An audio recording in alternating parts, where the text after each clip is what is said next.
इस दुनिया में अगर कोई शक्ति सबसे ज्यादा खतरनाक है तो वो शक्ति है जो दिखती नहीं, न चिल्लाती है, न धमकाती है, बस चुपचाप आपको तोड़ती है। हम सदियों से मर्दों की ताकत और उनके शोषण की बात करते आए हैं, लेकिन क्या कभी किसी ने पूछा औरतें क्या करती है जब उन्हें सत्ता चाहिए होती है लेकिन जिम्मेदारी नहीं? क्या मासूम चेहरा, आंसू और चुप्पी एक और किस्म की सत्ता नहीं है? आज हम बात करेंगे उस अंधेरे पक्ष की जिसे फीमिनिन शेडो कहा जाता है, उस भावनात्मक ताकत की जो सामने से नहीं मारती लेकिन अंदर से खोखला कर देती है। और यकीन मानिए, अगर आपने इसे पहचाना नहीं तो आप खुद को अच्छा इंसान समझते रहेंगे और आपकी जिंदगी किसी और की स्क्रिप्ट पर चलती रहेगी। जब भी पावर शब्द सुनते हैं, हमारे दिमाग में तुरंत मर्दों की छवि उभरती है, मसल्स, हिंसा, शोषण, सत्ता। लेकिन क्या आपने कभी सोचा है, शक्ति केवल बाहुबल से नहीं आती, कभी कभी वो एक खामोश आंसू से ज्यादा असरदार होती है। पुरुषों की आक्रामकता पर दुनिया सवाल उठाती है, फिल्में बनती है, कानून लिखे जाते हैं, लेकिन औरतों की भावनात्मक ताकत, उस पर कोई बात नहीं करता, क्योंकि वो दिखती नहीं, वो चिल्लाती नहीं, बस धीरे धीरे आपकी आत्मा को घेरती है। गैसलाइटिंग, जब आपको अपनी ही सच्चाई पर शक होने लगे। गिल्ट ट्रिपिंग, जब आप अपने फैसलों के लिए दोषी महसूस करने लगे सिर्फ इसलिए क्योंकि सामने वाला नाराज है। ये हथियार होते हैं, और हथियार वही होता है जिससे आप किसी को तोड़ सके बिना उसे छुए। पुरुषों की ताकत सीधी होती है, सामने से वार करती है, लेकिन स्त्रियों की भावनात्मक ताकत छुपी हुई होती है। एक ऐसी लड़ाई जिसमें खून नहीं बहता पर आत्मा घायल हो जाती है। और सबसे खतरनाक बात यह है कि यह सब प्रेम के नाम पर होता है। जब एक महिला अपने दर्द, चुप्पी और आंसुओं को सत्ता में बदल देती है तो सामने वाला समझ भी नहीं पाता कि वो उसके इमोशंस में फंस चुका है और अब उसका कंट्रोल उसके अपने हाथ में नहीं है। हर पुरुष के भीतर एक स्त्री होती है, एक सूक्ष्म, भावनात्मक, कोमल शक्ति जिसे कार्ल युंग ने नाम दिया था आनिमा। आनिमा वह आंतरिक स्त्री है जो किसी पुरुष को संवेदनशील बनाती है। वही उसे प्रेम करने की क्षमता देती है, उसे सौंदर्य की अनुभूति कराती है और उसे करुणा सिखाती है। लेकिन यही शक्ति अगर अधूरी रह जाए, अगर अवचेतन में दबा दी जाए, तो वही अनिमा बन जाती है उसका सबसे बड़ा भ्रम। जब पुरुष अपनी अनिमा को न समझे, न स्वीकार करे, तो वह उसे बाहरी स्त्री में ढूंढने लगता है, उसे देवी मानने लगता है और उसी के सामने समर्पण कर देता है। यहीं से शुरू होता है भावनात्मक अंधापन। वह स्त्री के हर व्यवहार को प्यार समझता है, चाहे वह गिल्ट ट्रिप हो, गैसलाइटिंग हो या भावनात्मक नियंत्रण। उसकी आत्मा अब उसके हाथ में नहीं होती, बल्कि उस स्त्री के हाथ में होती है जो उसकी अनजानी अनिमा का प्रतीक बन चुकी होती है। कार्ल युंग ने चेतावनी दी थी, जब तक हम अपनी छाया से परिचित नहीं होते, हम उसे बाहर की दुनिया में खोजते रहते हैं और फिर उसी के गुलाम बन जाते हैं। स्त्री छाया वो पक्ष है जो शक्ति को मासूमियत की शक्ल में छिपाता है। वो रोती है, चुप रहती है, लेकिन धीरे धीरे आपको मोम की तरह ढाल लेती है। और पुरुष जो स्वयं को समझा नहीं, वो हर बार प्रेम में हार जाता है, क्योंकि वो प्रेम नहीं कर रहा होता, बल्कि अपनी ही अधूरी छाया को पूज रहा होता है। शक्ति हमेशा ऊंची आवाज में नहीं बोलती, कभी कभी वो चुप्पी में छुपी होती है, कभी आंसुओं में बहती है और कभी सिर्फ दूरी बनाकर आपको अंदर से तोड़ देती है। हमने सदियों से सीखा है कि पुरुष गुस्से से नियंत्रण करता है और स्त्री प्रेम से, लेकिन सच ये है, स्त्री का सबसे बड़ा हथियार है उसका कमजोर दिखना। जब कोई स्त्री रोती है, जब वह चुप हो जाती है या जब वह अचानक दूरी बना लेती है, तो वह सिर्फ अपनी भावनाएं नहीं दिखा रही होती, वो आपके मन को नियंत्रित कर रही होती है। यह नियंत्रण ज्यादातर अवचेतन होता है। वो खुद भी नहीं जानती कि वो क्या कर रही है, लेकिन उसने ये भाषा समाज से, बचपन से और अपने दर्द से सीख ली होती है। एक मासूम चेहरा, कुछ आंसू और थोड़ी सी दूरी किसी भी संवेदनशील पुरुष को गिल्ट, डर और असुरक्षा के दलदल में धकेल सकती है। और जब पुरुष इन इमोशंस से जूझने लगता है तो वो सवाल करना छोड़ देता है, सीमाएं खींचना छोड़ देता है और अंत में खुद को ही दोषी मान लेता है। यही है वो मौन सत्ता, जिसमें जिम्मेदारी नहीं होती, फिर भी नियंत्रण पूरा होता है।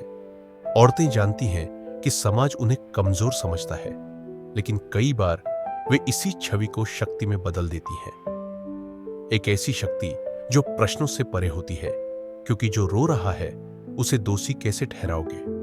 यहां कोई चीख नहीं है, कोई हिंसा नहीं है, लेकिन एक मौन आदेश है, अगर तुमने मुझे दुखी किया तो तुम गलत हो। हम बचपन से एक छवि देखते आए हैं, एक औरत जो टूटी हुई है, पीड़ित है, रो रही है और जिसे समाज ने हमेशा कहा तुम सही हो। लेकिन क्या हर पीड़ित सच में निर्दोष होता है? क्या कभी ऐसा भी होता है कि विक्टिम बनना एक रणनीति बन जाए? हां, जब आप किसी को सवालों से बचाना चाहते हैं तो सबसे आसान तरीका होता है खुद को पीड़ित दिखा देना। यह एक ऐसा मनोवैज्ञानिक खेल है जहां आपको सहानुभूति तो मिलती है, लेकिन जिम्मेदारी नहीं निभानी पड़ती। कोई महिला अगर रो दे, अगर कह दे कि वो टूटी हुई है, तो समाज तुरंत कहता है कहीं ना कहीं पुरुष ने ही उसे ऐसा बनाया होगा। और यहीं से जन्म लेता है विक्टिम आर्केटाइप, एक ऐसी भूमिका जिसमें आप हमेशा सही होते हैं क्योंकि आप दुखी हैं, लेकिन इस दुख के पीछे अगर कोई छुपी हुई चाल है, अगर वो आंसू सिर्फ अकाउंटेबिलिटी से बचने का तरीका है, तो क्या हम अब भी चुप रहेंगे? समाज में पुरुषों की गलतियां तुरंत पकड़ी जाती है, लेकिन स्त्रियों के गलत इरादे भावनात्मक पर्दे के पीछे छिप जाते हैं, क्योंकि एक रोती हुई औरत को कभी दोषी नहीं ठहराया जाता, उसके आंसू को उसका सत्य मान लिया जाता है। विक्टिमहुड अब एक हथियार बन चुका है जो नजर नहीं आता, लेकिन किसी की छवि को ध्वस्त कर सकता है, किसी को अपराध बोध से भर सकता है और किसी को आजादी से रोक सकता है। कार्ल जुंग कहते हैं, छाया हमेशा मासूम चेहरे के पीछे छुपी होती है, और यही है हेल्पलेस वुमन का मिथक, जहां जो सबसे कमजोर दिखती है, कभी कभी वही सबसे ज्यादा नियंत्रित कर रही होती है। हम अक्सर सोचते हैं कि हिंसा सिर्फ तभी होती है जब कोई हाथ उठाता है, चिल्लाता है, धमकाता है, लेकिन असली हिंसा हमेशा इतनी स्पष्ट नहीं होती। कभी कभी वो एक खामोश आरोप की तरह होती है, कभी किसी के जवाब ना देने में, तो कभी उस एक लाइन में, अगर मुझसे सच में प्यार करते तो ऐसा कभी नहीं करते। यह है गिल्ट ट्रिपिंग, जब कोई आपको ऐसा महसूस करवा देता है कि आपकी भावनाएं, आपकी सीमाएं या आपकी आजादी दोष है। आपका ना कहना, आपका अपनी जरूरतें रखना, उसे प्यार की कमी कहा जाता है, और आप जो बस खुद की रक्षा कर रहे थे, अब गुनहगार बना दिए जाते हैं। और फिर आता है अगला हथियार, गैस लाइटिंग, जब सामने वाला बार बार आपको आपकी ही सच्चाई पर शक करवाता है। आप कहते हैं मुझे बुरा लगा, वो कहता है तुम हमेशा ओवर रिएक्ट करते हो। आप कहते हैं तुमने ऐसा कहा था, वो जवाब देता है नहीं, तुमने गलत सुना। धीरे धीरे आप सोचने लगते हैं शायद गलती मेरी ही है। यही है मानसिक शोषण की सबसे खतरनाक चाल, वो आपको ही आपसे दूर कर देती है। और तीसरा हथियार है इमोशनल ब्लैकमेल। अगर तुमने ऐसा किया तो मैं मर जाऊंगी, तुम्हारे बिना मेरा क्या होगा, तुमने मुझे ये हाल में पहुंचाया है। ये शब्द नहीं है, ये जंजीरें हैं जो किसी को दोष देकर नहीं, बल्कि दया और डर के जरिए आपको बांधती है। दुखद सच ये है कि ये सभी चीजें आज नॉर्मल हो चुकी है। फिल्मों में इन्हें ड्रामा कहा जाता है, सीरियलों में इसे प्यार की गहराई बताया जाता है, लेकिन असल में यह है मनोवैज्ञानिक हिंसा के सबसे सामान्य रूप, जो आपकी पहचान को चुपचाप तोड़ते हैं, बिना कोई निशान छोड़े। और जब आप शिकायत करते हैं तो लोग कहते हैं लेकिन वो तो तुम्हें बहुत चाहती है। प्यार की परिभाषा इतनी विकृत हो चुकी है कि अब हम दर्द को ही उसका सबूत मानते हैं। जब भी शोषण शब्द सुनते हैं, दिमाग में सबसे पहले छवि बनती है, एक ताकतवर पुरुष की और एक पीड़ित स्त्री की। हमारी सोच, हमारी संस्कृति और यहां तक कि हमारी नैतिकता भी इसी धारणा के इर्द गिर्द बुनी गई है। लेकिन क्या आपने कभी सोचा है कि जब स्त्री नियंत्रण करती है तो समाज क्यों चुप रहता है? क्यों हम उस शोषण को कभी शोषण कहने की हिम्मत नहीं करते जो भावनात्मक है, सूक्ष्म है, पर उतना ही विनाशकारी है?